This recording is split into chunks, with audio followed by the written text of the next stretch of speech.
বাধ্য করবেন না আমাদেরকে যথেষ্ট শিক্ষামন্ত্রী শিক্ষা প্রতিষ্ঠানগুলোতে সাধারণ নির্বাচন করতে হবে।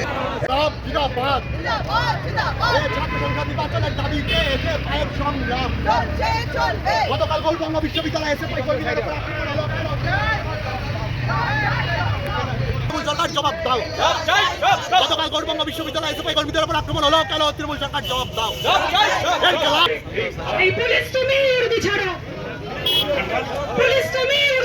থানা তোমরা কেন ঘেরাও করেছো? গতকাল এসএফআই এর ডাকে গোটা রাজ্যের বিভিন্ন বিশ্ববিদ্যালয়ে ধর্মঘটের ডাক ছিল। আমরা সেই ধর্মঘটের সমর্থনে গৌরবঙ্গ বিশ্ববিদ্যালয়ের সামনে বর্তমান শিক্ষামন্ত্রী ব্রাত্য বসুর কুশপুত্তলিকা দাহ করবা এবং বিক্ষোভ সভা করবার জন্য গিয়েছিলাম এবং ওখানে ইউনিভার্সিটির সব যারা আমাদের এসএফআই কর্মী তারাও সেখানে উপস্থিত ছিল। আমাদের ওপর তৃণমূল ছাত্র পরিষদের কিছু গুন্ডা আক্রমণ করে এবং তার পরবর্তীকালে আমাদের যে বানানো কুশপুত্তলিকা ব্রাত্য বসু সেই কুশপুত্তলিকা চুরি করে পালিয়ে যায়। এতদিন অবধি এদের বাপ কাকারা আমাদের চাকরি চুরি করেছে, এখন এদের বেটারা আমাদের বানানো কুশপুত্তলিকা চুরি করে পালাচ্ছে এবং তার পরবর্তীকালে আমরা যখন থানায় জিডি করতে আসলাম আমাদের জিডি থানা থেকে গ্রহণ করা হলো না। আজকে কি করলে?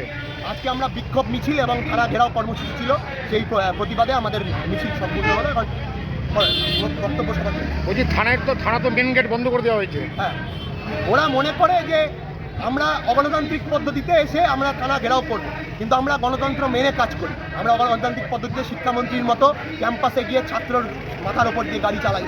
আমরা গণতান্ত্রিক পদ্ধতিতে ছাত্র সংসদ নির্বাচন চাই, তার জন্য আমরা লড়াই করছি। আমরা গণতান্ত্রিক পদ্ধতিতে গোটা সমাজ ব্যবস্থা চলুক তার জন্য লড়াই করছি। ওরাও গণতন্ত্র পদ্ধতিতে অবলম্বন করতে পারে, আমাদের পথ সেটা না। আপনার নাম? আমার নাম কৌশিক মৈত্র।